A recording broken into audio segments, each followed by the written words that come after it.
about this for a while, but a long time ago in one of your videos you were talking about the differences between JRPGs and Western RPGs and everything in between. So could you just talk a little bit more about that? That would probably also be fun to have everyone else's input with. Yeah, since we did that one a couple of years ago. How do you feel like how you felt since you wrote those originally?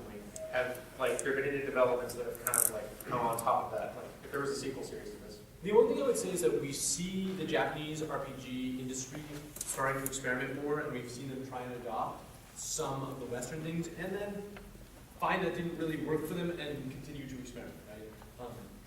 Even with the last few iterations of Final Fantasy, we've seen how much they've broken from sort of that active time system that they kept for literally 15 years.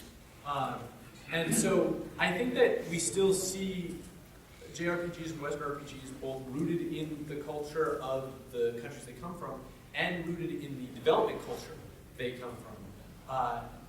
What's really interesting now on the Western RPG front is returning back to the roots of Western RPGs, going back to both Black Isle stuff, right, and new version of Torment's coming out. And I've even seen a lot of games, Grimrock, all this stuff, that goes back, way back to the roots where we had the Gold Box series, the SSI stuff, D&D stuff. And so I do think there's a division, and I don't think there's any problem with that division. I think it's great. I mean, I think in some ways, I love seeing more genres and more people trying to approach different things. If anything, if I didn't say it in that episode, because it's been a while, I think it's really interesting that the Japanese RPGs are so much more about being from a remove, right? Watching a party do a group of actions versus the Western RPGs about being the individual or the leader of that party and living as that hero, right? One is, I mean, in the MDA sense, one is about narrative and the other is about drama. And I think that's fascinating. But that's the short version. Do you have anything really specific you wanted to hammer on? Not really. I'm just really kind of curious to see what everyone else in this room has to say. But well, actually thinking about that, Persona is kind of like a nice blending of those two. Because you're very, like that main character person is not a character, it's totally you self-insertion, but the rest of the party is completely like a party full of people, and it's entirely about you interacting with and getting to know that group. And that's true, and actually I feel like that combination allowed them to deliver a stronger narrative than we see in some either JRPGs or Western RPGs also. I agree, a lot very much more personal connection with a lot of those characters, I feel like. Yes. What you just said sounds a lot like BioWare. Yes, BioWare does very much the same thing. Like you, and I guess it depends on the specific game. Like Dragon Age 1, having the character speak makes a really big difference. Because Shadow feels a little bit more like it's a little bit more removed from me, but I kind of still don't mind it. But like Dragon Age 1 character, it still feels entirely, like even if it looks nothing like me, still feels like this is my avatar in this world, this is me. So yeah, BioWare does much the same thing, which I also love. So. You also mentioned the in your discussions about genre in general, how we're basically using that term incorrectly, and that we limit what genre means to simply the mechanics that we expect from it, like a first-person shooter and RPG and JRPG narrative.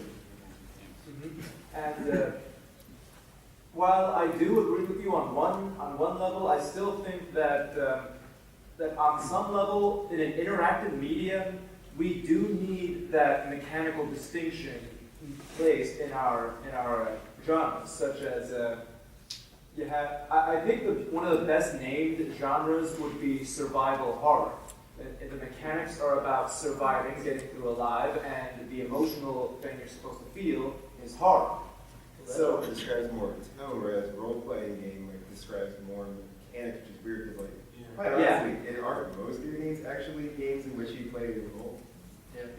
Well, I mean, for the Western definition of these, a role-playing game, I think, in the more traditional sense, is one where you get to define the role that you are playing.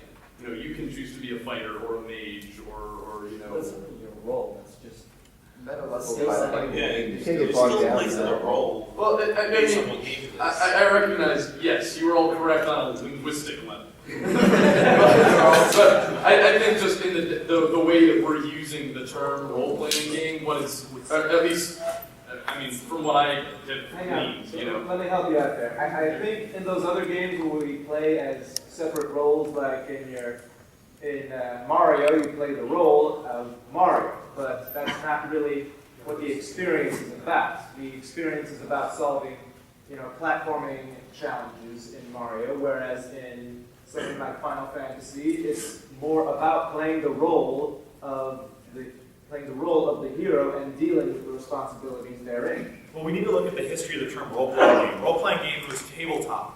Think about D&D. You play your role. You're acting, you're saying things in this character. That person's acting and saying things in that character. And there's a GM or game or whatever you're playing.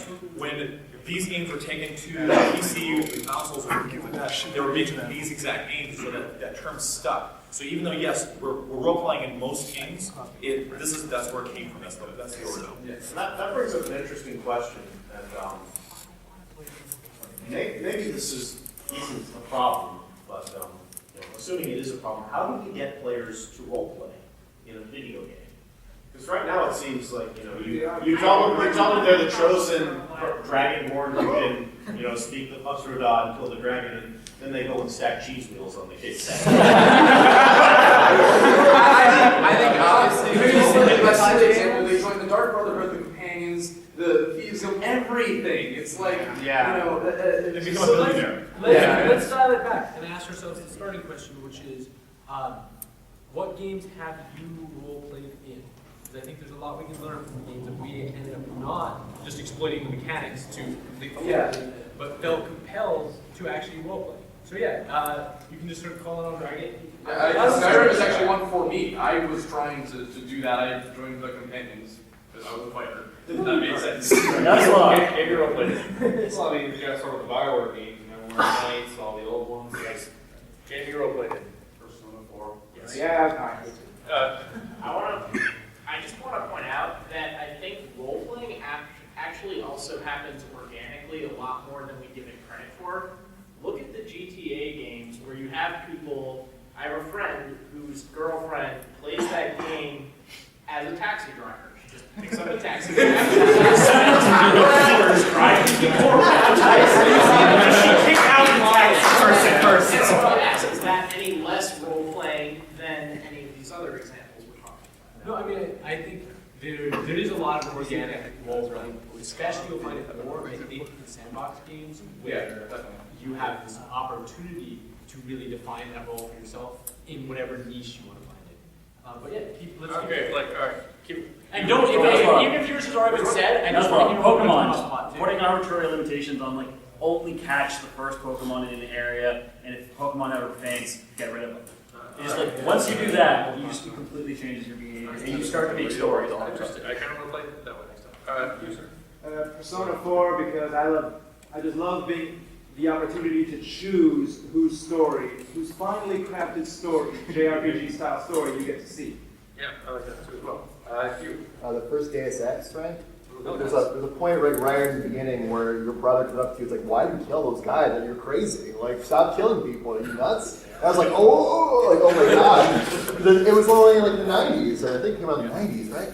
Yeah. So, that was what you did in video games. You just went around shooting. And I had to restart. I restarted the game right then. I was like, well, the guy roleplay is like, the pacifist now. You. The Yog. Oh, Yes. And every time I get friends to play it, I'm like, especially if they don't know it, I'm like, react how you would react. Like I had a friend who went off and he dueled a lutist because he sucked, and they both played their lutes, and he got the other guy to feel so bad that the next person who plays I'm gonna go to the forest, and then they're like, you see someone who has hung themselves and there's a broken lute on the ground in the tree. I just wanted to play my music for people. I don't think we talked to that friend for the rest of the night. Because we were all just you're the worst person we've ever met. That's a fun game to play with friends, by the way. You. FTL. Oh, yeah. Very nice. I'm going to give a very non-standard answer and say pretty much every AAA game that I cheat in, because I am very bad at video games, and so I play the benevolent god.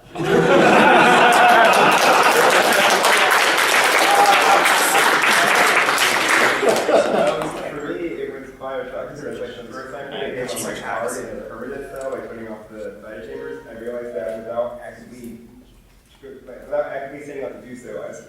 exact role, but the narrative needed me to play, and that freaks me out all day.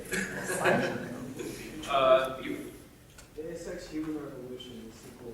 I remember it started off saying, "Hey, you gotta hurry, or a bunch of people are not gonna end with a very good fate." And knowing it was a video game, I went around and interacted with everything I could. And I was flushing some hurdles in the bathroom. I got the message that a bunch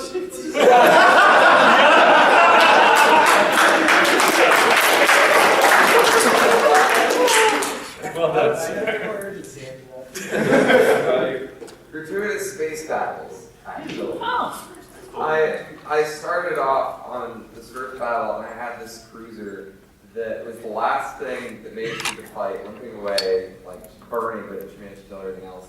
And I decided to take that and keep that ship always in every single other one, and I like made this space opera around its survival through the mission. It may sound weird, but on Super Nintendo's Super Mario RPG, I felt like actually what Mario's like would be like. Plus Bowser, like, cause he could go to the Mushroom Kingdom, and I don't know, it felt very like more than just Mario jumping on these heads. I mean, just like it answers are really fun. Yeah, no, I think it's great.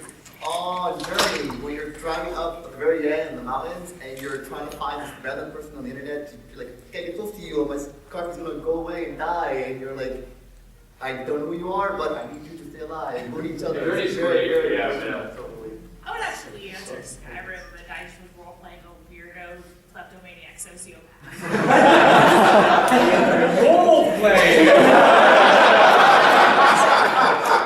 I wonder where you got that. And also Saints Row. It's a prerequisite to work at Microsoft. So, Walking Dead. Yes, definitely. Even though they're like, it is a very defined set character. So Right. like with a little bit of wiggle room for you to kind of steer it a little. Oh, and another surprising one was Mounted Blade. Vikings, Mounted Blade Vikings specifically. If any of you, have you guys played Mounted Blade Vikings? Yeah. You guys. You'll know some of the choices at the beginning, and then, I have some thoughts for later. Remind me when we're done with all this. Right. Silent Hill series, but not as you'd think, as a Monster Hunter. Could there be a Monster Hunter Silent Hill edition? Could there be a Monster Hunter but in Silent Hill? Yes, I would love to people like, how do you do this? I would say Monster Rancher Silent Hill.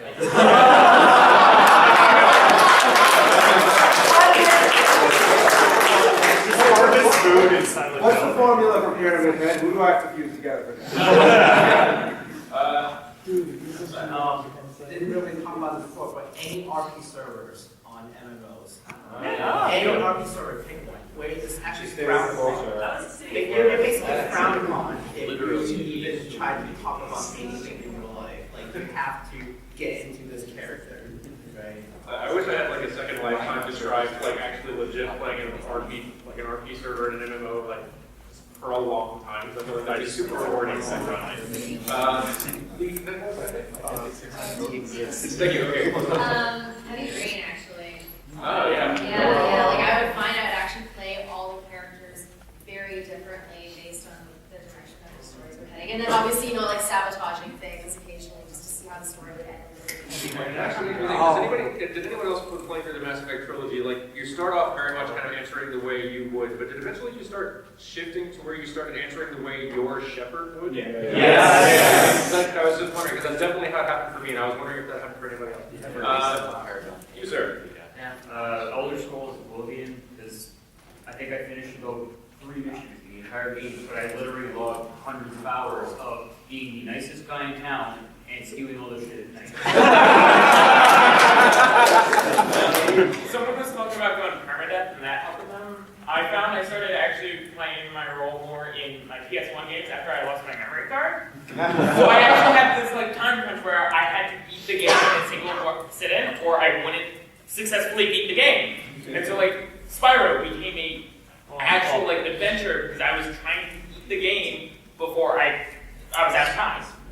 So you get this like awkward situation where it's like there's actually a race against time now, except it's a race against the dinner clock instead of the world blowing up. Same. When you talk about role playing games, you talk about me playing a role or me playing with that.